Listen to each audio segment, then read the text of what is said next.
प्रिय छात्रों, आज हम क्वांटम मैकेनिक्स में कुछ मॉडल क्वेश्चंस एवं उनके आंसर्स के बारे में स्टडी करेंगे।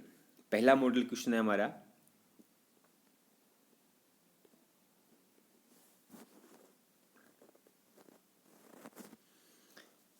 क्वांटम वेवलेंथ में मैक्सिमम शिफ्ट के लिए फोटॉन के प्रकीर्णन कोण स्कैटरिंग एंगल का मान कितना होगा।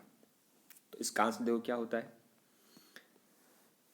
क्वांटम विस्थापन को हम निम्नलिखित समीकरण द्वारा रिप्रेजेंट करते हैं। समीकरण क्या है हमारी, delta lambda equal to 2h upon m0c sine square theta by 2। Quantum wavelength में मैक्सिमम जो शिफ्ट होता है वो होता है 0.0482 होता है, 0.0482 एंगस्ट्रॉम होता है। यानी क्वांटम जो वेवलेंथ है ना, उसमें मैक्सिमम शिफ्ट का मान ये होता है। अब देखिए, यदि स्कैटरिंग एंगल का मान, प्रकीर्णन कोण का मान 180 डिग्री मान लें, 180 डिग्री मान लें, तो क्या होगा,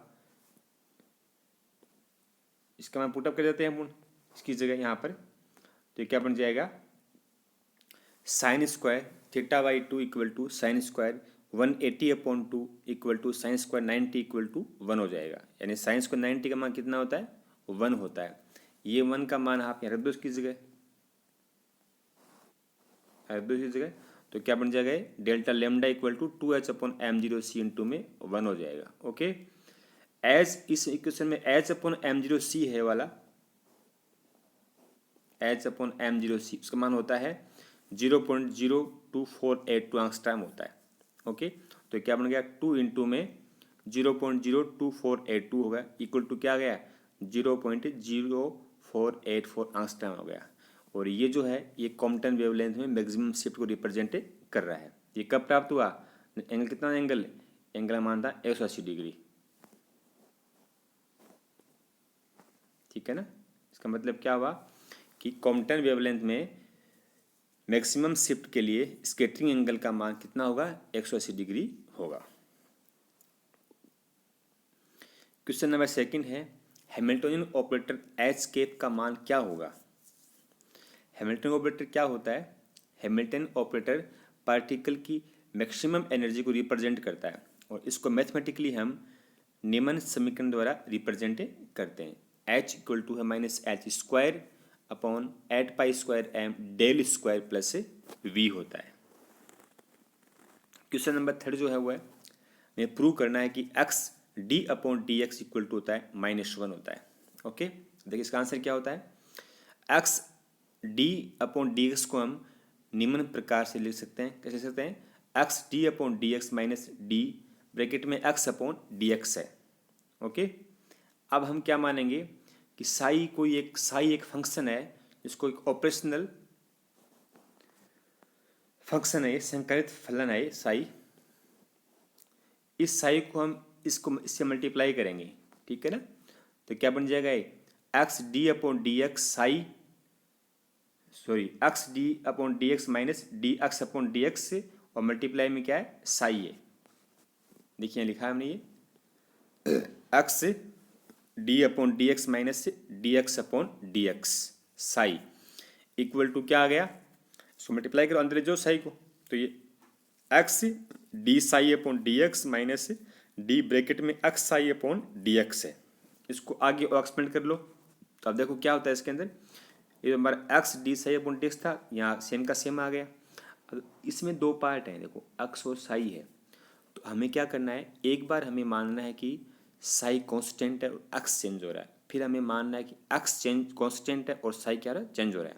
तो क्या बन गया इससे, पहले हमने क्या माना कि साई क्या है, कांस्टेंट है, तो minus psi d x upon D x आ गया। सेकंड में मान लिया कि एक्स कांस्टेंट है, तो यह आ गया minus x d psi upon D x हो जाएगा। ओके, अब देखिए यहाँ पर ये जो है ये plus x d psi upon D x है, और यहाँ पर minus x d psi upon D x है, दोनों क्या हो गए, कैंसिल हो गए, डी एक्स डी कैंसिल हो गया, तो बराबर क्या बच गया यहाँ पर, बराबर यहाँ पर केवल माइनस से साई आ गया ना। अब हम क्या करेंगे, इस साई को हम इसके नीचे ले आएंगे इधर इस साइड में, तो यहाँ पीछे क्या रहेगा, यहाँ पर पीछे -1 रह जाएगा, ठीक है ना। सही सही क्या हो गया, कैंसिल हो गया। इसका मतलब क्या हो गया, तो एक्स डी अपॉन डी बराबर क्या मान था हमने शुरू में, तो ये वाला मान यहाँ पर, ये वाला एक्स से डी अपॉन डी एक्स बराबर क्या है, x D upon D x minus D x upon D x बराबर क्या आ गया, 1 आ गया। यानी इसके बराबर क्या हो गया, इसके बराबर माइनस से 1 प्रूव हो गया। ओके, क्वेश्चन नंबर जो 4 है वो है प्रसमान्यकृत नॉर्मलाइज्ड तथा लंबकोणीय यानी ऑर्थोगोनल तरंग फलनों से आप क्या समझते हैं। प्रसमान्यकृत और ऑर्थोगोनल यानी प्रसमान्यकृत और लंबकोणीय यानी नॉर्मलाइज्ड और ऑर्थोगोनल वेव फंक्शन है, वो दो वेव फंक्शंस का इंटीग्रेशन वाला फॉर्म है। प्रसमान्यकृत तरंग फलन में क्या होता है कि जो दोनों तरंग फलन का जो इंटीग्रेशन होता है उसका मान 1 होता है, अर्थात integration psi I psi J star D tau equal to 1 है। और ये 1 कब होता है, जब आई का मान क्या हो, जे के बराबर हो। यानी जैसे मान लो आई का मान 1 है, जे का मान क्या होगा, 1 होगा। आई का मान 2 है, जे का मान क्या होगा, 2 होगा। दोनों मान क्या समान होंगे, तभी ही वह तरंग फलन क्या होगी, नॉर्मलाइज्ड होगी। उसका मान कितना होगा, 1 होगा। ओके, और लंबकोणीय यानी ऑर्थोगोनल कब होगी, जब Sai I psi J star D tau का मान क्या होगा, 0 होगा। यानी Sai I psi J star D tau integration जो है वो क्या है, 0 है। और 0 कब होता है, जब आई का मान क्या हो, जे के बराबर नहीं हो। या जैसे आई का मान 1 है, जे का मान क्या होगा, 2 होगा। आई का मान 2 है, जे का मान कितना होगा, 1 होगा। इन दोनों मान क्या होंगे, समान नहीं होंगे।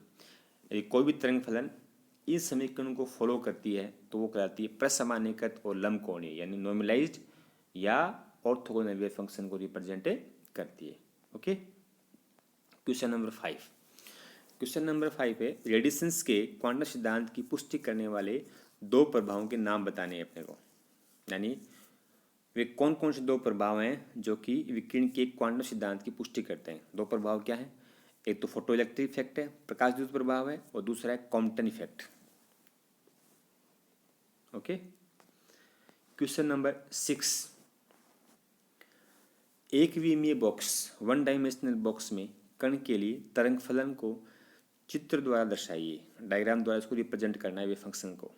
1 डायमेंशनल बॉक्स क्या होता है, जो कि एक ही एक्सिस में या अक्ष में वाई में जेड में ही मूवमेंट करता है पार्टिकल।